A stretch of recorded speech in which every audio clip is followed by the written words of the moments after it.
الحمد لله رب العالمين الرحمن الرحيم إله الأولين والآخرين وأصلي وأسلم وبارك على نبينا محمد وعلى آله وأصحابه أجمعين. اللهم علمنا ما ينفعنا وانفعنا ما علمتنا وزدنا علما. اللهم اجعلنا من يستمع القول فيتبع أحسنه. We are still in the book Lum'at الاعتقاد, and we're about to finish, inshallah. Could be today or next week will be the end of it if Allah gives us a life and the chance and the opportunity to finish this beautiful book or Aqeedah book.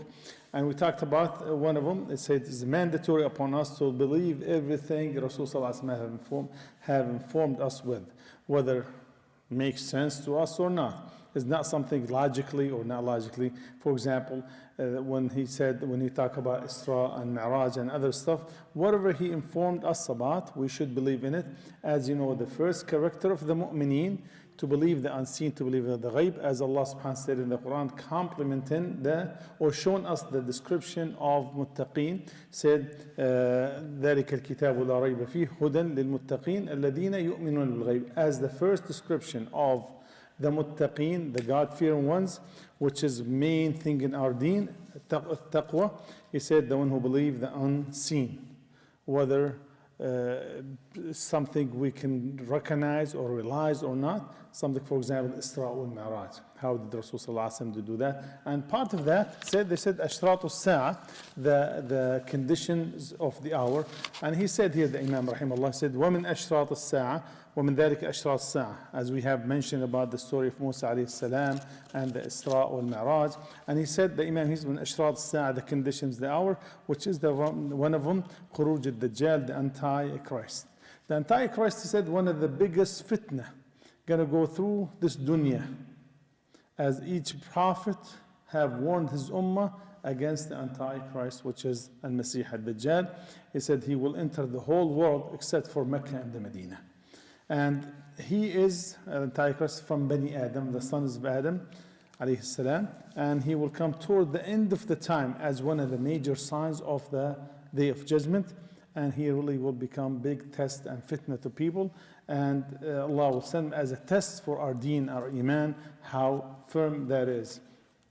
And he is in this land, in the earth right now, but Allah knows best where he's at. He changed, as was mentioned in the hadith of Rasulullah, but Allah knows best where is he at. As we have mentioned, if every prophet have warned his people against the Dajjal, from Nuh alayhi salam through Ibrahim and Musa and Isa, each single prophet had warned his people against the Masih al-Dajjal, and the one who follow him the most are women.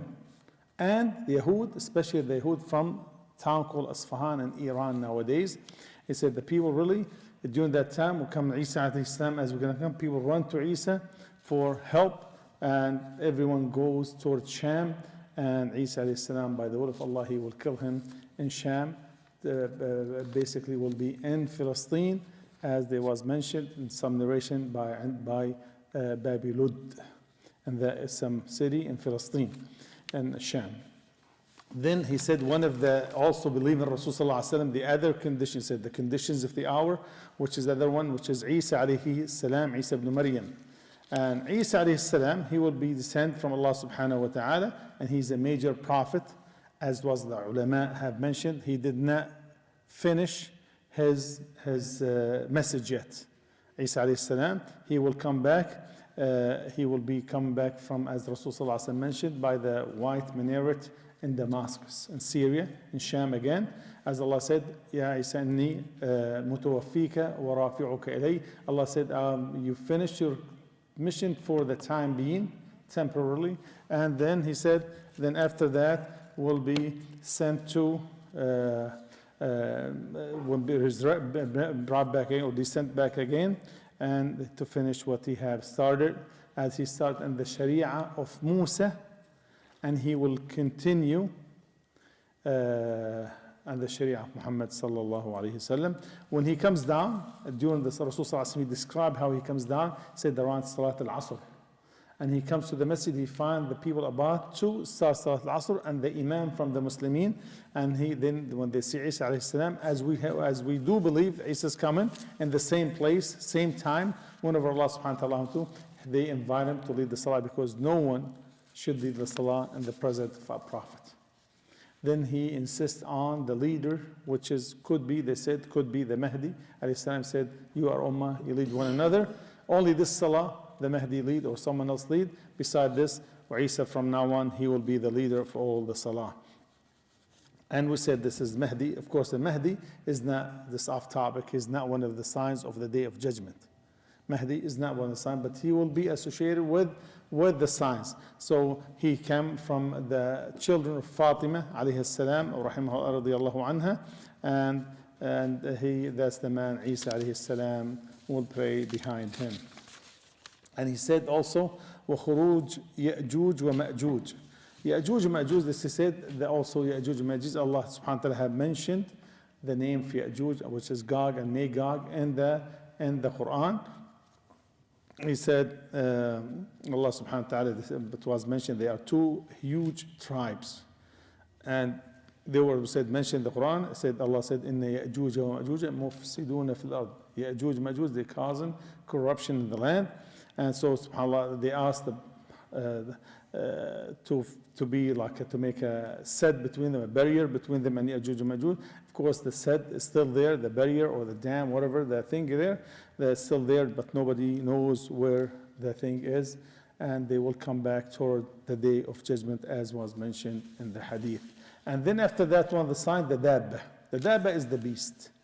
Beast, they said, this is the Dabba can distinguish the Muslim and the Mu'min from the Kafir.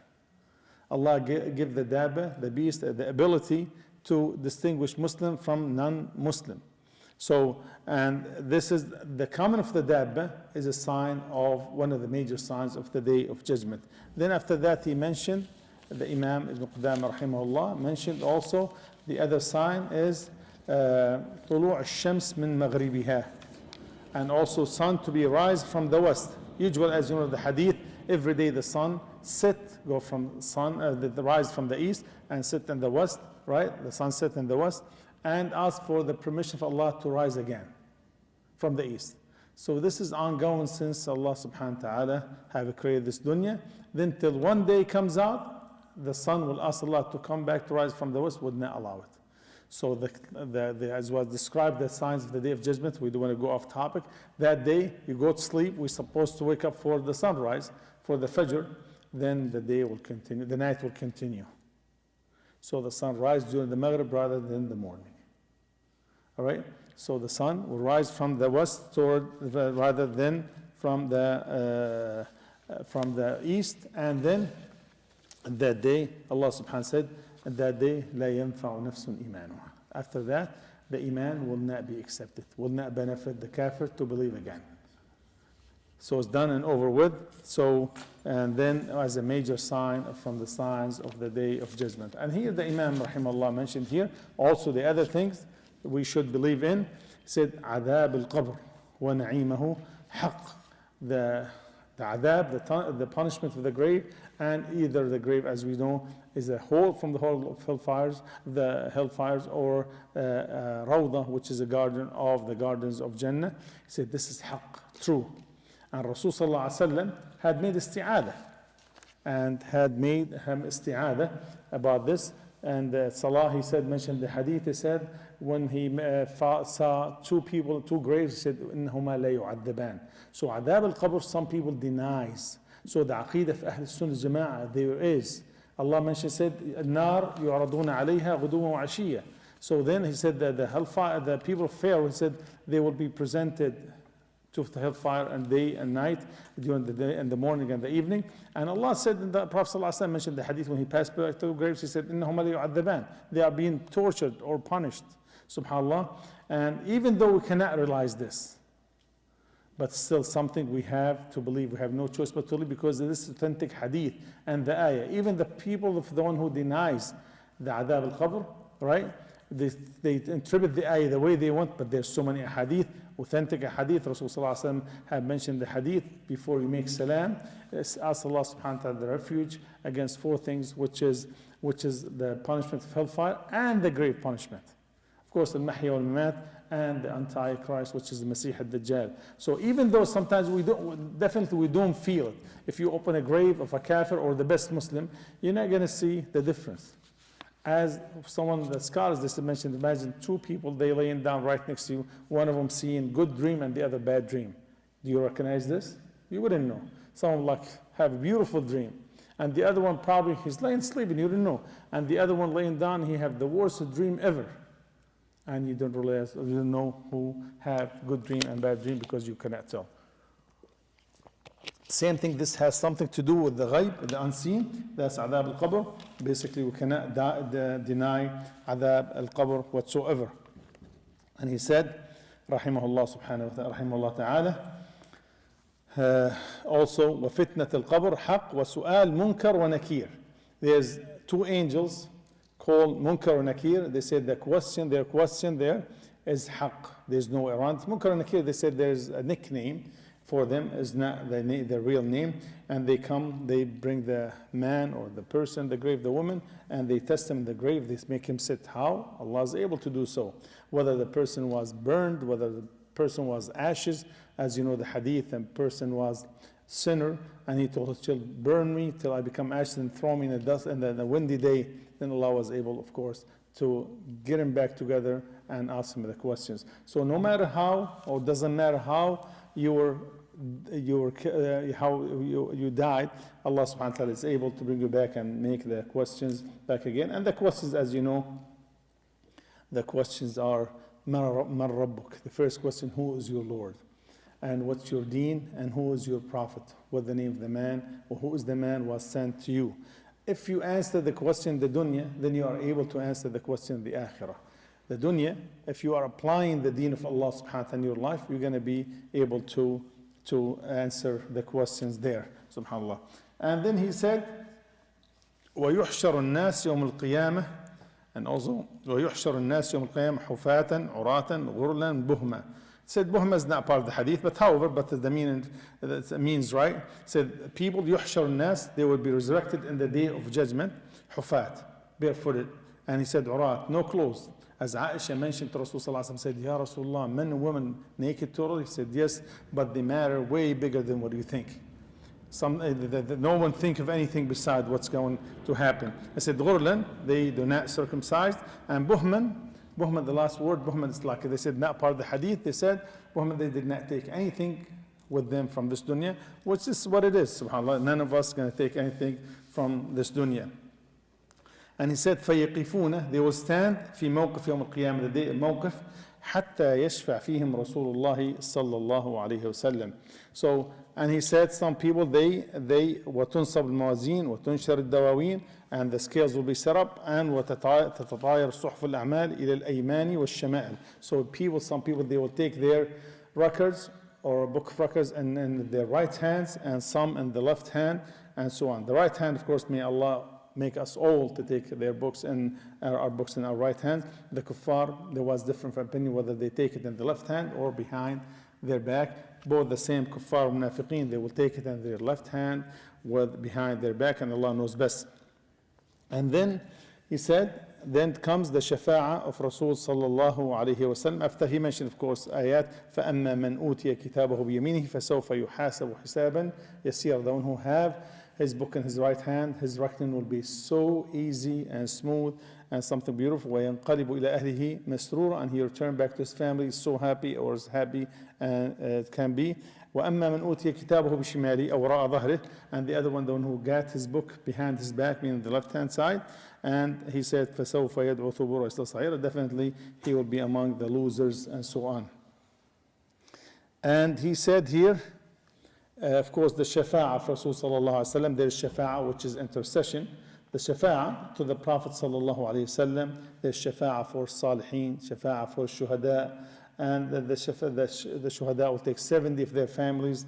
Probably they were supposed to be in hellfire, but the shafa'ah, the intercession from the shaheed, will take him right with them. Or if they Jannah, he will raise their status by the will of Allah subhanahu wa ta'ala, the father to his son, the son to the father, daughter to the mother, or the father, and vice versa, and so on. And then this is the shafa'ah will be there, inshallah, from the people. Definitely the first one, the first shafa'ah will become from Rasul sallallahu alaihi wasallam, as they're going to become, as we're going to read here.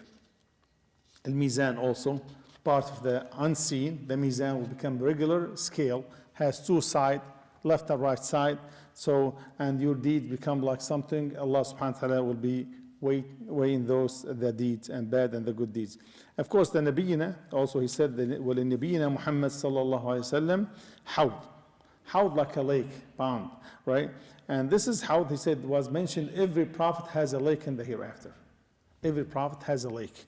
But of course, the best and the biggest and the nicest and the greatest, the hawd, or the lake of our Prophet sallallahu alaihi wasallam. Of course, the hawd beside the Kawthar, which Allah subhanahu wa ta'ala said, Inna a'tainaka al-Kawthar, we have gave you the Kawthar. There's a hawd and there's a Kawthar. There's a lake and the river, or they call al-Kawthar. So, however, they said, the Kawthar, we have to believe, part of our Aqeedah, to believe this, to believe there's a lake, part of our belief to believe there's a lake for Rasul sallallahu alaihi wasallam. Of course, was mentioned, some of the people, the mu'mineen, they will be kicked out away from the hawd, which is the murtaddeen, the kuffar, the innovators, and so on. And he said, that he described how beautiful, how bright, and whiter than the milk, and sweeter than the asal, the honey. And he said also that the cups or the glass worth as many as the stars of heaven and the stars in the sky. And he said, if you drink one time, one sip, you never go thirsty again after that. Then he said, was-sirat haqq, and also the path which is we cross, which is the path above Jisr, a bridge above Jahannam. And it was narrated in the hadith, he said, is narrower than a hair, as was the hadith Abu Sa'id al-Khudri radiallahu mentioned, hadith mawquf, meaning he did not say the Prophet sallallahu alaihi wasallam said, but since this is an ghaib, has to be said by Rasul sallallahu alaihi wasallam, he said it's narrower than a hair and sharper than a sword. And the way, the steadfasting above the sirat, which is so narrow, so sharp, based upon you steadfast in the deen in the dunya. How much you steadfast in your deen in the dunya, and you steadfast on the sirat and the akhirah. As was mentioned, Ibn Qayyim and others, people, they so swift and quick. Some people running, some people jogging, some people walking, some people crawling. Some people, they will be like scratched from the cliffs, from hellfire. And some will be thrown in hellfire. And he said, Rasul sallallahu alaihi wasallam in the hadith, of course, the Prophet, they will say, they will be around the Sirat, said, Rabbi Sallim, oh Allah, save us, oh Allah, save us, all the Prophets. And he said, every 1,000 people, Rasul sallallahu alaihi wasallam in the hadith, 999 of them, they will be thrown in the fire. They will not cross. So imagine 1,000 people crossed, 999 people to be thrown in hellfire. He said, Sahaba, they were so scared. They said, who is the one going to be saved? He said, well, Rasul sallallahu alaihi wasallam gave him the best news at that time. He said, well, 999 people from Ya'juj and Ma'juj and one person from you, from the Ummah of Rasul sallallahu alaihi wasallam. Shows how huge their number, as we have mentioned. And then he said, وَيَشْفَعْ نَبِيُّنَا صلى الله عليه وسلم في من دخل النار من أمته من أهل الكبائر فيخرجون بشفاعته بعدما احترقوا وصاروا فحما. Then he said, then he said, فيدخلون الجنة بشفاعته. As you know, the shafa'a is an intercession or mediation. They said to bring good and to remove harmful or evil. So the shafa'a, to mediate between two, to bring good or to remove hardship or evil. And the shafa'a in the dunya could be for someone deserve the shafa'a. Sometimes given to people does not deserve the shafa'a. However, al-akhirah and the hereafter, the intercession in the hereafter, cannot be without the permission of Allah subhanahu wa ta'ala. There's two conditions for the shafa'ah to be accepted, which is the intercession, has to be Allah subhanahu, by the permission of Allah subhanahu wa ta'ala, and Allah accept for the one who going to intercede and the one who going to intercede for. So like they said, 2 or 3 conditions. Allah going to be pleased with both of them, and then Allah going to allow them to intercede on their behalves. So that's the thing. There's a few types of shafa'ah. There's shafa'ah, special for Rasulullah sallallahu alayhi wasallam, which is, they said, the shafa'ah al-udma, the greatest or the biggest or the greatest intercession for everyone and the day of judgment before the reckoning started. And then they said, they go to Adam alayhi salam, said, Ya Adam, ask Allah subhanahu wa ta'ala, intercede with Allah subhanahu wa ta'ala on our behalf. Then he said, they tell him, you are father, you're the one who Allah, the first one to be created. Allah have created you with his own hand. You were in Jannah. He said, Allah subhanahu wa ta'ala became angry in a way never has been before. So go to Nuh, then go to Musa and Isa, and all the way for each single prophet, each one will have the same answer. He said, I cannot ask Allah subhanahu wa ta'ala. Then Rasul sallallahu alayhi wa sallam, he will say, Ana laha, I'm the one for it, inshallah. And he said, this is the maqam al-mahmud. We mentioned that is which is Allah subhanahu wa ta'ala have promised Rasul sallallahu alayhi wa sallam, and he accept his shafa'ah. He said, it was the hadith, he makes sujood, great sujood, and praise Allah subhanahu wa ta'ala in the way he never praised him before. And Allah subhanahu wa ta'ala said, get up Muhammad, ishfa' tushaffa', ask for intercession, will be accepted inshallah. The second thing, the shafa'ah, the second intercession, which is the shafa'ah for the people to enter Jannah. After you pass the sirat and the other qantara and so on, you're not going to be able to enter unless Rasul sallallahu alaihi wasallam intercede, because the Jannah will not open to anyone before the Prophet sallallahu alaihi wasallam. So it has to be open for him first, then people allowed to enter Jannah. So this is the thing, لا يفتح إلا له صلى الله عليه وسلم. And he said, rahimahullah, oh, of course, there's another shafa'ah which is special only for Rasul sallallahu alaihi wasallam. As you know, we're not allowed to make shafa'ah for the kuffar. He said, only Rasul sallallahu alaihi wasallam, he will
unless you believe that Muhammad sallallahu alaihi wasallam, he is the prophet, and so on.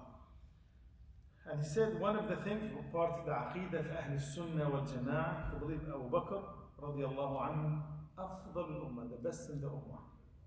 And then Umar رضي الله عنه, then Uthman رضي الله عنه. And he said Ali رضي الله عنه, Ali definitely the four best man was in different hadith than what the Imam has mentioned. Ali was the fourth best man, as was mentioned as ijma', the consensus opinion among the Ummah. That's Ali, the best after the three, the best after Abu Bakr, then Umar, then Uthman, and so on.